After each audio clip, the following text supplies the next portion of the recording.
her mind. Lavinia could not get to the essential cells from Enora to make the regenerative fluid. She was obsessed. She was no longer working, and the village began to notice the decline. The disappearance of some children did not help either.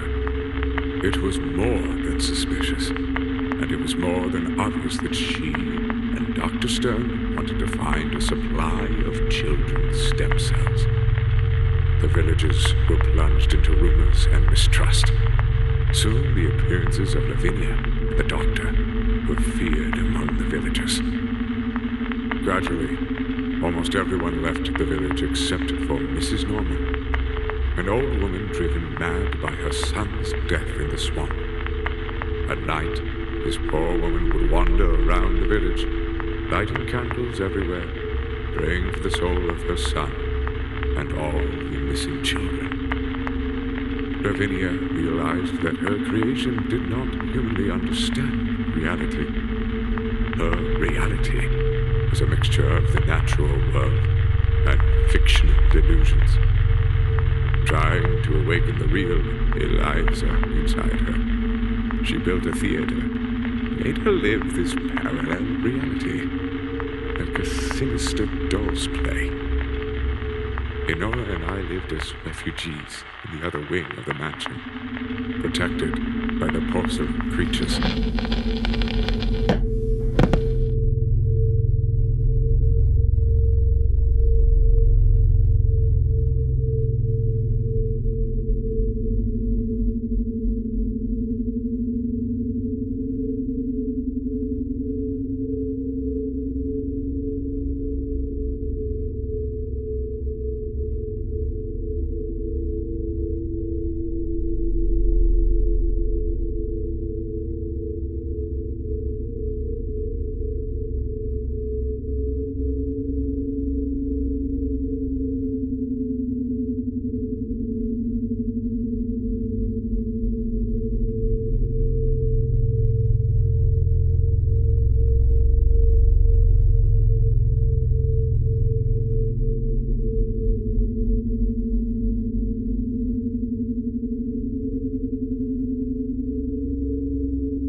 managed it. Lavinia entered Enora's room while she was asleep. She had left the fake Eliza singing sinisterly in the underground theater. Nothing was said. I suspected that Lavinia would seize the moment to try to get another sample of Enora's skin. Her screams alerted me. It was too late. The bed was full of blood, and Enora was crying. Lavinia had already returned to the small theater, where Dr. Stern was waiting for her to collect the sample. I pounced on that damned doctor, and we started a fierce fight. A spotlight fell on the curtains. A fire quickly broke out. Suddenly, the ropes holding a heavy mirror were burnt, and it fell on Eliza, leaving her inert on the stage. Lavinia was screaming hysterically, trying to pull Eliza's body off the stage in flames. I wanted to help them, yes, but a voice inside me told me that this was their fate. I ran away, Enora in my arms, and headed towards the swamp houses, where I explained all the horror of Lavinia and Eliza to the guard. In the distance, I could hear the fire burning at Raven Hill. I covered Enora's ears, and there we stay, hiding in the darkness and the mist. We'd never return to Dollhouse.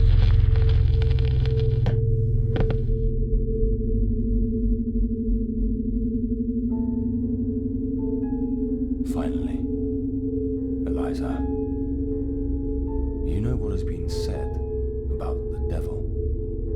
The hardest thing for him is to make those who sold their souls remember his pact. Forgetting protects us, camouflages us from our memories, offers us a chance. Forgetting is magic, isn't it? But you were here to remember, Eliza, to know what became of your soul, to explain yourself the way to the laboratory that only you and Lavinia, your mother, know about. Yes, I am Adam, the creature that materialized my father, the real Dr. Stone, that selfish old man who wanted me to die when he died. And my father's death sentence is already taking effect. So I needed you to find the diary and retrieve the formula. That drug, the soul, it is the substance you have been taking. The drug I gave you in the hospital is our last reserve. So I needed to bring it to you, so you could bring us here. The lack of the drug affects you and me in different ways. You only lose your memory, but I degrade. I am transformed into a demented being. My skin tissues degrade severely, and I lose control of myself. Without the drug, this happens more and more frequently, until one day, I will no longer be myself. The night of the fire, you were in your world, singing on this stage. Suddenly, a fight broke out between Aristide and my father. And then the fire, and the decorative mirror came loose and fell heavily on you.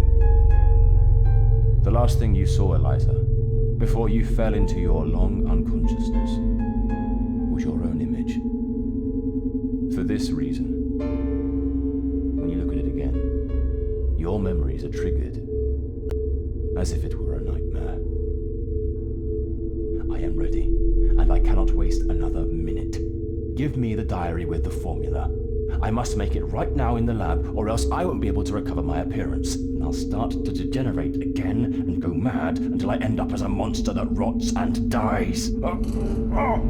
No!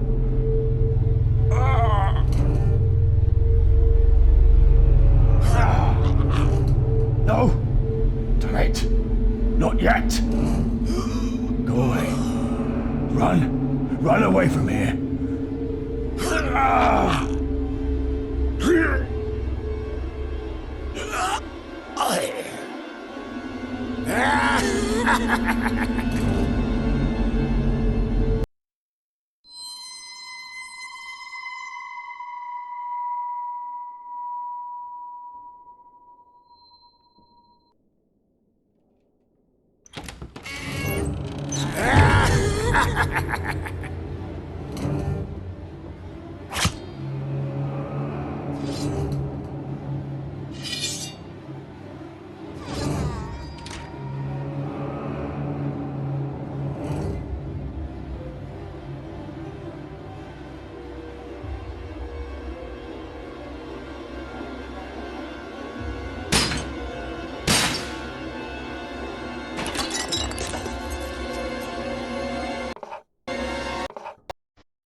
Do you remember me, Eliza?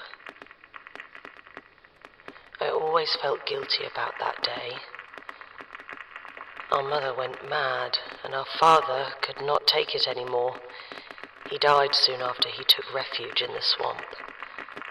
I was cared for years by Mrs. Norman, an old woman who lost her son, drowned in the swamps. One day, Adam appeared and told me his story and his despair at not being able to regenerate. He also warned me of your existence and how important it was to make you remember. Our mother died in the fire, and as far as I knew, I was sure that you had died too. But no, you were rescued by Dr. Stern's father and taken to hospital. To that man, you were just a valuable jewel, an evolved experiment. His wretched heart yearned only to hoard the secrets our mother had developed. But he never had the talent to emulate her accomplishments.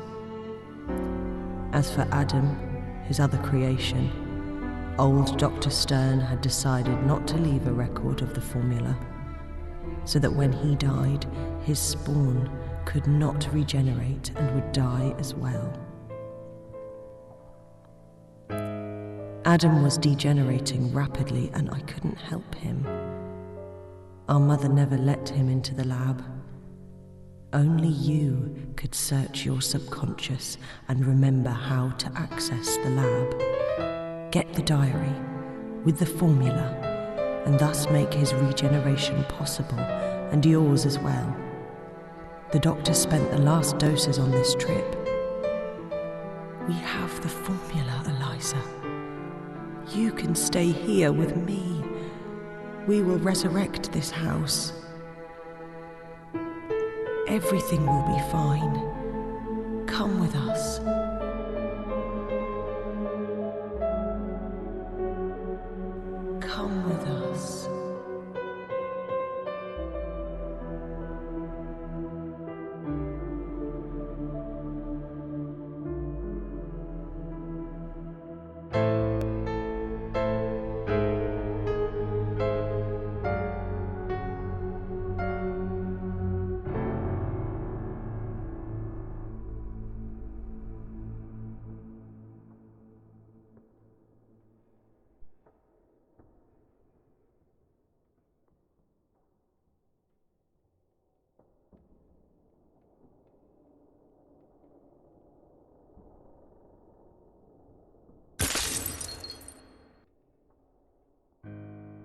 14th of February, 1912.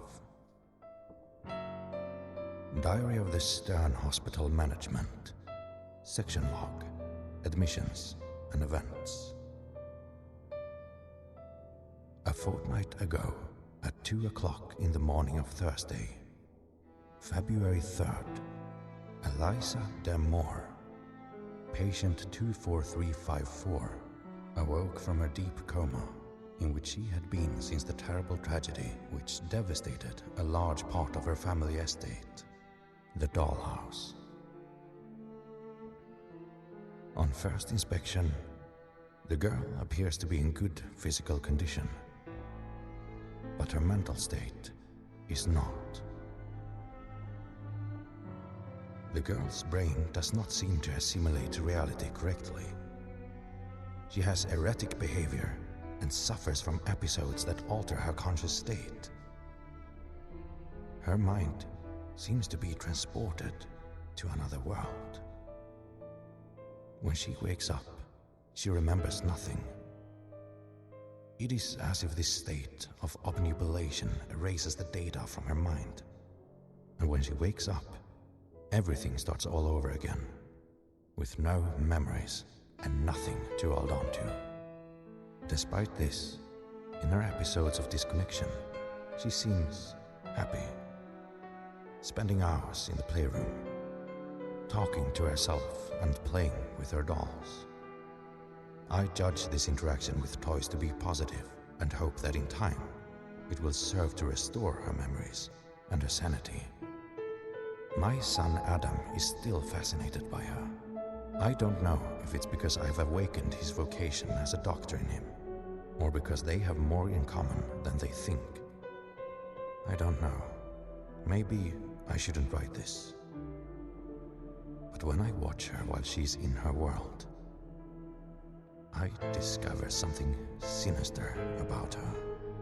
Her gaze gives me chills. And her games, I'll just say that more than once, they have made me shudder.